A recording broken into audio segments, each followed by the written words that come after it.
지금 다운로드 받으세요. Did someone say esports? Esports. That's right. Esports. We are here Sunday night. Pro League 2016. We've got a very exciting set of matches for you guys. So good to be down here. How you doing today, Valdez? I'm doing great, man. I'm really excited for these matches. Yesterday was not good. The games were stomps. It was one-sided. But today is not going to be anything like that. I don't think so. We're starting off with Patience, the newest sick nerd baller, against ByuL, one of our guys who's been around but not doing quite as well these days. It's going to be interesting. Pro League's been kicking ass so far. Yesterday was a little bit of a bummer. Yeah. But, you know, we're going to have those days no matter what. Last season we had fantastic finals, and I think we're going to have the same build-up here now. It's never been more competitive in Starcraft 2 in Korea. And we got a lot of new teams. We got a lot of old teams coming in here. I think today's matches are actually pretty even. At least our starting match, I should say. For sure. I mean, the first one is going to be even. The second one, SKT versus KT, the telecom war there, that one is definitely going to be even. But this first match, too, it matters a lot because these four teams that aren't SKT, KT, and Jin, they're all fighting for that fourth spot. We say this every day, and they're really just fighting for this spot, you know. So CJ up against Afreeca Freaks, whoever takes this one is going to have a much better chance of making it to the playoffs and making it to the grand playoffs as well. The Afreeca Freaks, the newest team here in Pro League, they actually got a pretty nice lineup, which is impressive considering it is a new team. But they've still got a lot to prove here. So we're going to have to see what happens. I'm not sure that they are... they're going to have a tough match ahead of them. You know, CJ's a lot of history with this team. For sure. Sorry, I'm just laughing because it feels like we're part of the monitors. Like we're just coming out of the monitors. Yeah, it is. It actually is kind of like that. Yeah, there was a new angle. I wasn't quite ready for that. Because usually the monitors are angled, you know, so we're kind of like, you know what it looks like? Side. It looks like when we're on camera, it kind of looks like we're like cats coming out of boxes. Yeah. That's what it looks like. The monitors are boxes. Yeah. Well. So, here's what the lineup is so far. As you can see, the Jin Green Wings are kicking a lot of ass. KT as well, but of course it's still very early here in the Pro League, so this could look very different in the weeks to come. Yeah, SKT actually losing their first match to the Afreeca Freaks. So the Freaks getting off to a great start, and SKT not so much. I mean, SKT is set for the grand post playoffs that we have here for this season, but looking worse and worse as the year goes on, which is kind of scary, especially because their top two players are Zergs, Su and Dark, and Zergs are just not doing that great here in Korea nowadays. Here's our lineup for tonight. Patience really on the up and up nowadays. He may be like the MVP of the team, which is weird because you look at these other guys like Curious and Bomber especially. These guys so good, but Patience just looks... it's interesting. Patience is like the guy that he makes a lot of mistakes when he's moving around in the middle of the map, but then you go back to his base and he has more anyways. I think this guy might be the best macro Protoss in the world. If he can refine his movement throughout the map with some of his harass techniques, I think he might be the best Protoss in the world. You were talking about that like a week or two ago, and then all of a sudden, last week when he played his games, there were no mistakes anymore. Remember, I said to you, I'm like, if he could just clean up those mistakes, he would be one of the best Protosses in the world. And it's happening. You know, he's practicing, he's not making mistakes, and he's looking so great. It's really cool to see. Yeah, you know, it's so cool. One of my favorite things about StarCraft beyond just the way the game operates itself is to see these guys rise and fall. Yeah. It's not like we got one guy and we all say, well, he's the best. And it's never going to change. We do say that about Zest. Yeah, we just, besides Zest. But like, he's the best. Besides the robot. We already know who's going to win this. These guys develop, they change. You know, somebody like ByuL, who is also on the rise now, having a little bit of a tougher time here in 2016. Yeah. I actually think Patience is a favorite here. Oh, yeah, he is. Just in terms of these two players' form, Patience is definitely heads above ByuL at this point in time, which is really weird to say. And taking a look at the predictions... Look at that, I'm not at the bottom. Yeah, you're not. I'm not at the bottom, guys. You're doing better this time. Last year I was at like 40%. I'm like, how am I so bad at this? All I do is talk about StarCraft. I have the worst results in predictions. Yeah. Well, still early, Tasteless. You have time to go down. I want to point out, by the way, working in the studio here, because of that graphic that says Taste, now everybody's been calling me Taste in the studio. Your Taste. My name has been truncated. I'm not okay with this.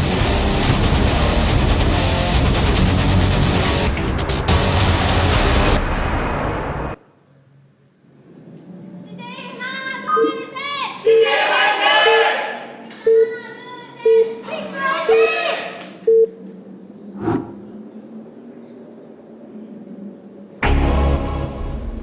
In the bottom left, in the yellow, our Zerg player, ByuL.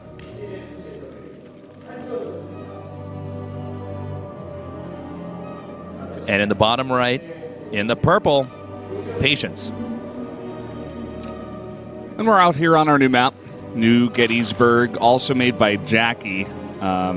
Jackie, a Korean map maker. I think he made some other map. I forget which one that was like really popular, but he's been around for a while, making some sick, good maps. And I think this map especially allows for some interesting games. This is kind of like a more extremified version of Arena in some ways, but without the incredible close proximity. Yeah. You know, we got this like long bridge, which I think is going to make for a lot of interesting scenarios as the game continues to develop. We've never actually, I think in RTS history, had a map that had a bridge, a setup like this that just went all the way across the map. So this, as far as I can tell at least, and I might be totally wrong, and we know that I might be totally wrong because my predictions last year were so bad. We know I can't be right all the time. But, you know, I think this map will actually make for the longest games in StarCraft 2. The longest games? I think so. Really? Well, not this one. But I mean in general. we got a pylon put down here. What is going on? And we might end this game right away. ByuL is not going to see this. The probe is What is this, like a strat from the beta? Yeah, he's going to start warping his Is that Huck playing? I saw him do this like 6 years ago at MLG. What is going on? Oh, man. This is going to be so unfortunate for ByuL. Now, here's the thing, dude. He could use that pylon whenever he wants, because Zerg is never going to find that. This game could go on for an hour, and I doubt Zerg would actually find that. Look at his block. He moves away, and ByuL tries to make the hatchery. Pro League shirts. Free Pro League shirts. I want a free Pro League. I actually don't have one of those. Neither do I. None of the casters actually have that. We need to. I don't think the Korean casters do either. The SPL20 staff is listening. I need my free Pro League shirt before or I'm not coming back, okay? This is a hostage situation here. Give him his shirt, please. I don't want a solo cast. That's right. I'm crazy. Don't think I won't come back in. So, we got Stalker being chronoed out here. Now, I think, I don't know, man. Here's what I do know, though. ByuL, when he loses this game, is going to be so angry, okay? Assuming he loses this game, and I think there's a high chance because this is just not something Zerg could have prepared for. This is the worst feeling because, you know, you practice these games, practice for this game, for hours and hours, weeks and weeks even. And you're thinking about the mid-game, you're thinking about that bridge. How am I going to use that bridge? You're thinking about, you know, the top parts of the map, maybe these islands in the bottom. You do not expect one random pylon hit in there. Nobody even does this anymore, guys. And that's why it's great. It's so funny. It circles around the meta, essentially. It's so old and kind of, it's not supposed to work because you can just check for it. And he's going for DTs. It's beautiful. My God. It's just beautiful. This is beautiful. I was going to say, is he going to change up his build because he has the pylon? And it seems like the answer is yes. Yeah. Now, this probe actually needs to like run to the upper left side of the map. So this Ling does not get out of there. He actually needs to draw this away. Okay, he gets it. All right, is he going to see it? Is he going to see it? Oh, I think he is. Here's the thing, guys. Even if he sees it, he's not going to know that the pylon's here. And there it is. He knows. He knows. He's like, which one do I attack? Well, guess what, guys? You don't need that to be powered to make DTs, okay? So, not sure why he's going for that pylon, actually. I might as well take out the supply. Yeah, it's got less HP and shields. Actually, it might be better to go for the Dark Shrine. Just you have to get. I wonder if he could kill it in time with just 2 Lings. No, he wouldn't. But at least he would eventually kill it, right? I guess it doesn't matter. He's gonna get it anyways. I'm overthinking this.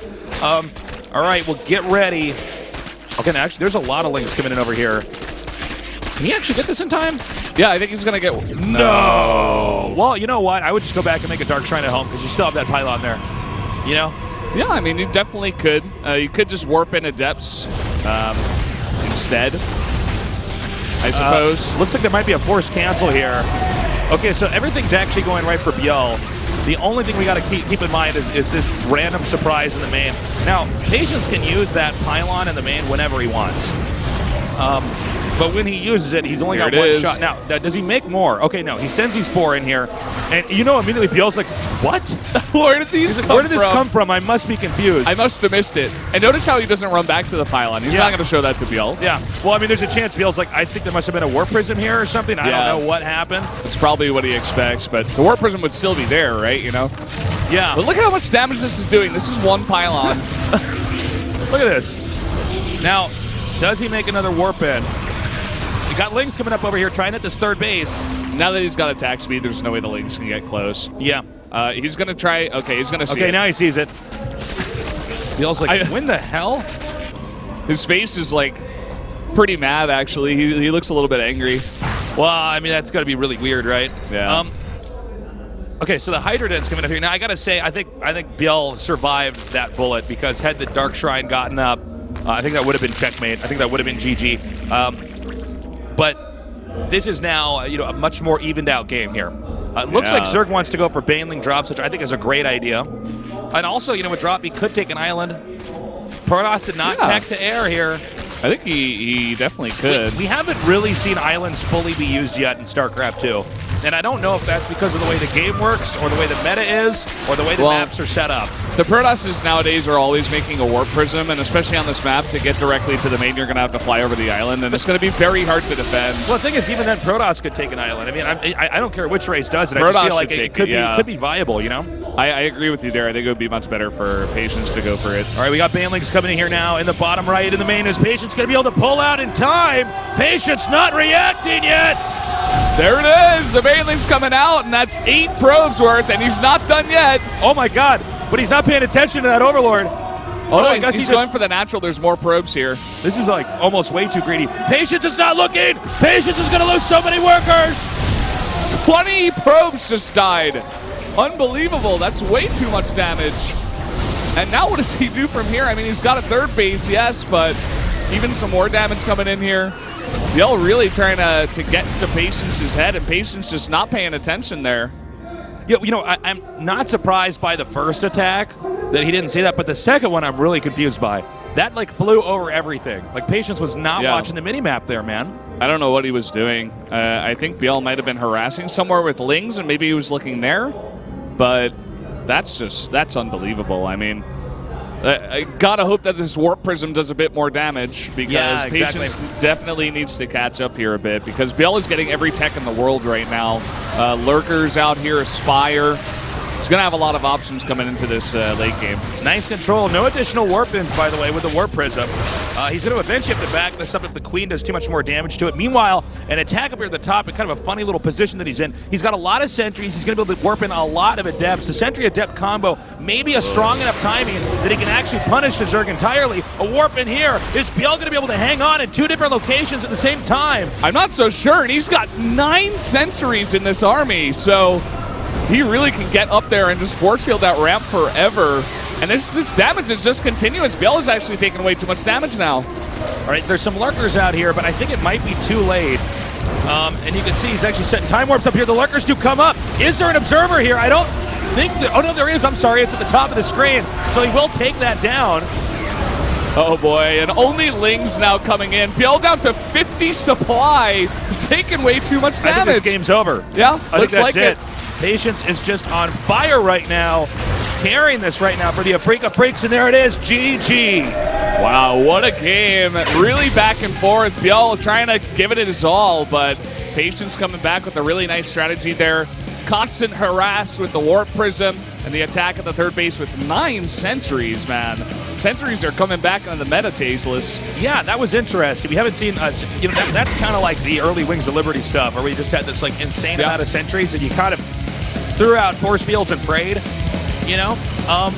that was cool. I really enjoyed that. I'm not sure how the game would have turned out if they set up with the plan with the DT rush had worked out, but I think no matter what, ByuL cannot beat Patience in a game like that. But you know what? I'll tell you what.